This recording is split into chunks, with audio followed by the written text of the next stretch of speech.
Hi, I'm Dr. Molly with Your Goals Physical Therapy. Are you wondering how to walk on the beach without hurting afterwards? This is a video for you.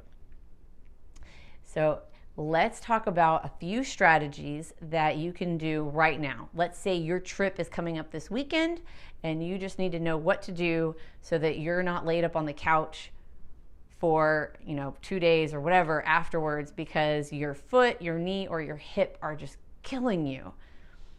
And then after that, I'm going to talk to you a little bit about what you could do if you have time to prepare. If going to the beach and walking on the beach is important to you and you want to know how to make sure that you can continue to do that activity for years to come, that will be in the second part of this video. So first part, walking on the beach it doesn't seem like it should be this hard, but it is very hard. It takes a lot of balance. It takes a lot of ankle and foot strength. And because it takes so much foot strength, if that is a problem for you just in general, like walking around in life, then it's going to be that much worse when the ground is not firm. Hence why walking on the beach can be so hard for people who have plantar fasciitis or weak ankles or a couple other things that are typically problems for your feet.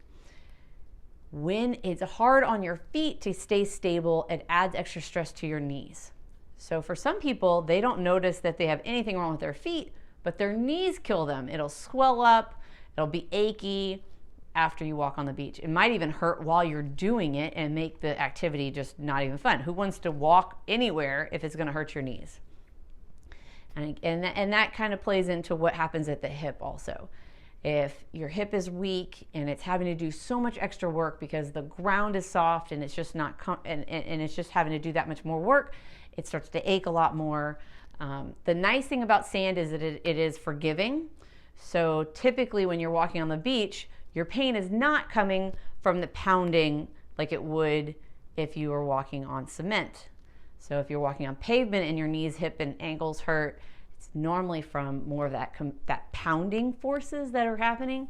Whereas on the beach, it's because the ground is so soft, your body doesn't have any support.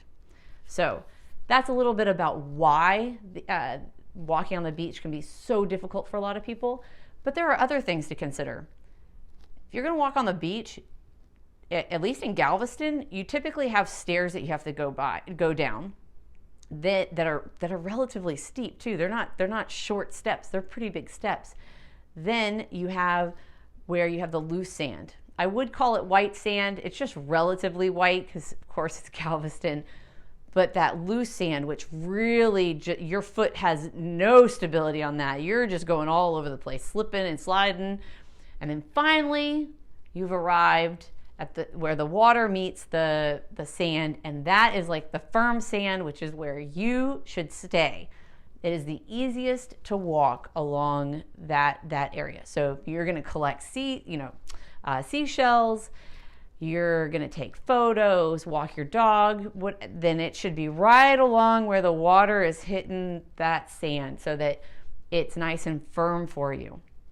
The other suggestion is lots and lots of sandal makers and flip-flop makers now have have sandals and flip-flops with arch support.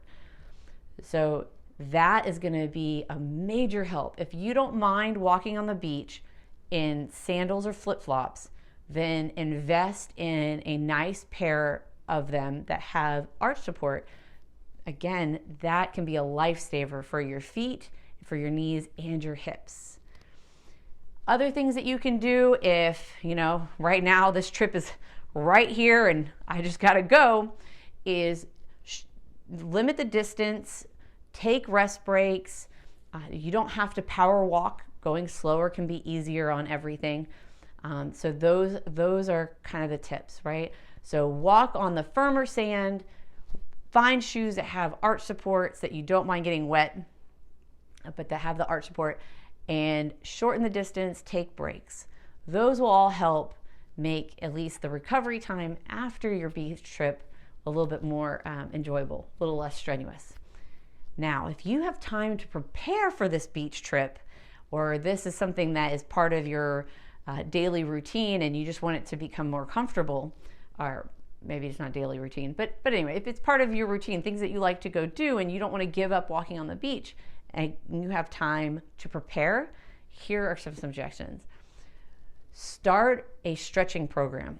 Get a full body, but if we're only concentrating on walking on the beach, you need to get used to stretching your hips, your knees, and your feet, your ankles.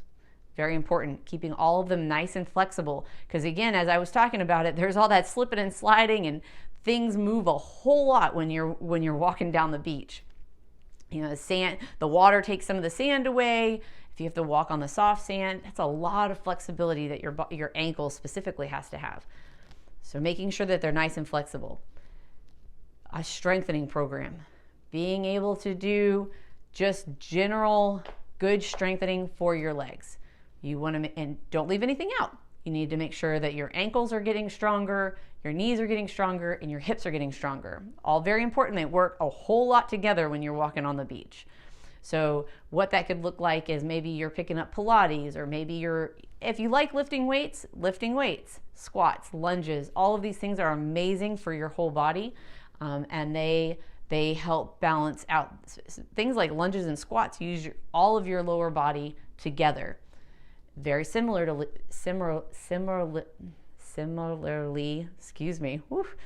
to how they're used on the beach as well. So those are kind of suggestions for strengthening, but there are a variety of them. No one exercise is 100% the best thing for you to do. Variety is always the best thing, because that way your muscles don't really know what's happening. Okay. And then you also want to practice balance. Standing on one foot. If that is hard for you, walking on the beach is going to be exceptionally difficult, because not only are you standing on one foot while you're walking, because each time you take a step you stand on one foot, but that one foot is on uneven surface. So the sand is kind of moving around on you. So if you can't stand on one foot and be relatively stable, it's really going to be hard for you on sand. So those are the basic suggestions to keeping you being able to walk on the beach. So stretching, strengthening, balance. Those, if we have to pick key things, those are it. But for lots of people, that is very overwhelming. So if you're looking to fast pass feeling confident and getting back to or keeping up with walking on the beach, then contact me. This is what I do. I help people come up with a specialized program to get them back to the activities that they want to get back to, what their goals are, and what they want to keep doing. And we look at where their strengths and where their weaknesses are, and we address those things specifically, and only those things, to get them back to what they want to be able to do as fast as possible. We talk about healing, we talk about strengthening, and we talk about how to maintain these things once they've left my clinic. So if that is something that sounds good to you, and you just want to get on the phone and have a chat, I offer a free phone consultation. They take about 20 minutes. We'll talk about what your goals are and whether or not I might possibly be a good fit. And then in that phone call, we'll figure out what the next best step is for you. But let's say you have something that's a little bit more specific that you're trying to figure out, and you want to know if physical therapy or somebody like me could even help with that. I offer a diagnostic, a full body diagnostic, having word trouble today, sorry. And that is about $20. It is $20. It's $20. It's a free full body. Oh my goodness, it is a bad day for me. I apologize. Let me start over. I offer a $20 full body diagnostic.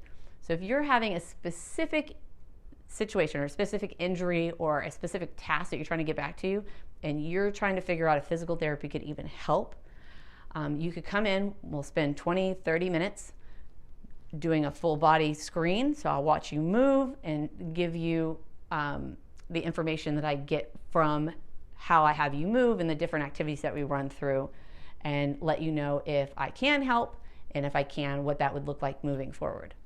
So now that I've gotten through my tongue twisters, I hope that you're having a great day. And this is beach weather if there is any, because it's like 9,000 degrees outside and being on the water is the best place to be. So please don't give up walking on the beach for something that can be fixed. I hope you're having a great day.